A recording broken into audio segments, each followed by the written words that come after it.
If you are a man married to a woman who is the primary income earner in your home, then this video is for you. Here's the thing, this is becoming more and more common, and historically our society has not really had this. It has been that men have either been the only ones working outside the home or the ones earning more money when they work outside the home.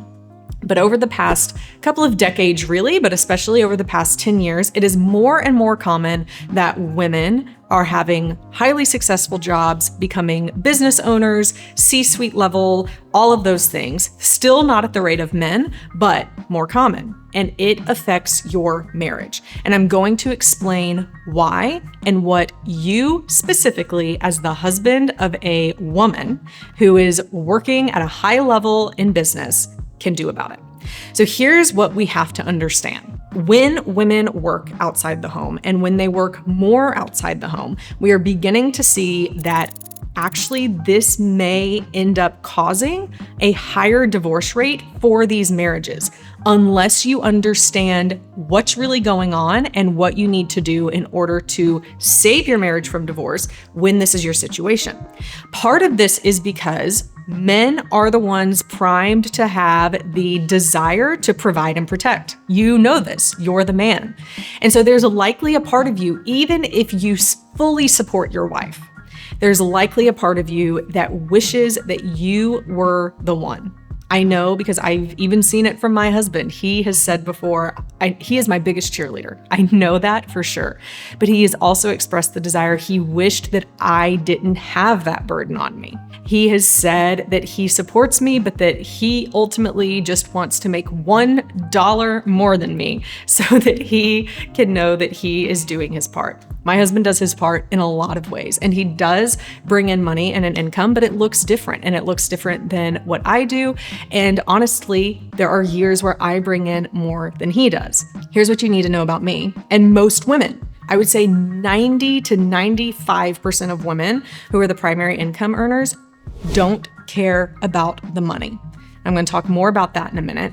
But what you do need to understand is that you are the one biologically primed to want to provide and to want to protect, while women are biologically primed to want to have a strong social setting and to nurture. That is just how we are wired differently. But because of each gender's individual giftings, it is what makes them powerful in different ways in leadership and in business.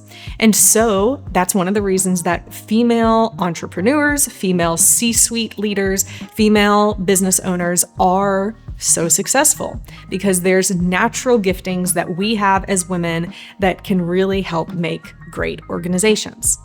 Now, that doesn't mean that it makes it easy on the family. Maybe you like the fact that your wife is able to bring home an income and you like it because of what it does for you and what it does for what your family is able to do. And that's great. But here's the thing you need to know. Here's number one. Your wife is overwhelmed. She doesn't probably really want to be the primary income earner. She just wants to make a difference. She just wants to use her God-given skills in a way that matters to the world. She cares about the people that she leads. She cares about the future of the company that she works at, but that doesn't mean she cares more about those things than she cares about you and about the family. But she's overwhelmed, and when she gets home from work, she wants to feel like you are a team. There's a song, a country song by Kenny Chesney from years ago called Just Be the Woman with You, or The Woman with You is the title of it. And the lyrics of it say, it's about this woman who is working hard all day. And the chorus says, I've been gopher and chauffeur and company chairman, coffee maker, company repairman. Anymore, there ain't nothing, I swear, that I won't do. I've been juggling all of these things, dancing backwards in high heels, but just when it feels like I can't make it through, it sure feels nice to just come home and be the woman with you. That's how it feels. We just want to come home and have peace. because our life at work isn't always peaceful. When we come home, we want to spend time with you. We want to spend time with the kids. We want to do things together. We want to feel like we're coming home to a team. I love being able to come home and do things with my family, even if it's just sitting on the couch and talking about the day, or if it's making dinner together. It makes such a big difference in how I'm able to reset and stop working from home when I get home and bringing work home with me. And so please understand that. Number one, about your wife. Number two, what I hope you understand about your wife is she really doesn't care about the money. More than likely, she really just wants to make an impact. Like I said earlier, she cares about the difference that's being made. She cares about the lives that she's able to touch. She cares about the outcome that she's able to help produce at work. That's what she cares about. It's not about the money. So if you ever feel tempted to think, man, she's just doing this because she wants X, Y, and Z, try not to make those assumptions. I would encourage you to just sometimes maybe ask her, if you've never before, what do you love about what you do? Why do you love to do what you do? Try and understand more about her motivation, her drive, and the satisfaction that she gives from her work.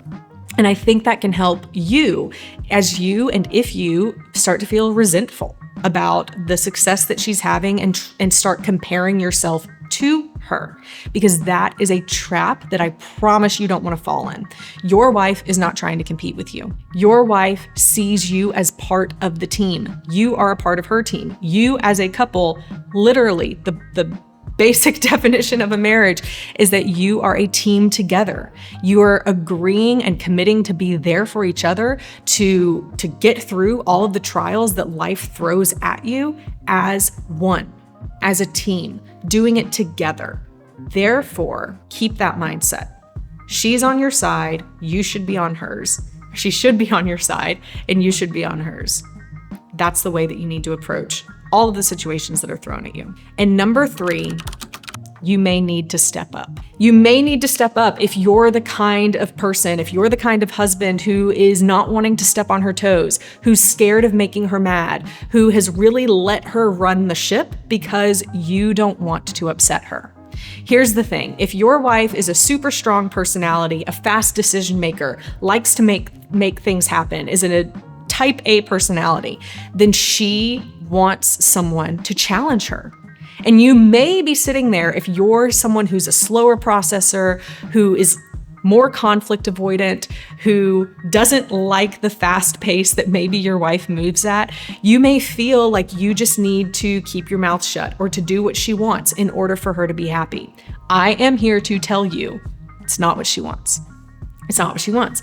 Most of the guys that I dated before I married my husband, they were that kind of person. I would end up just running all over them and they would just do whatever I wanted them to do. And that's when I lost attraction for them. And that's why when I found my husband, my dad said to him before we ever got married, you can't let her run over you. You have to match her strength. And he always has.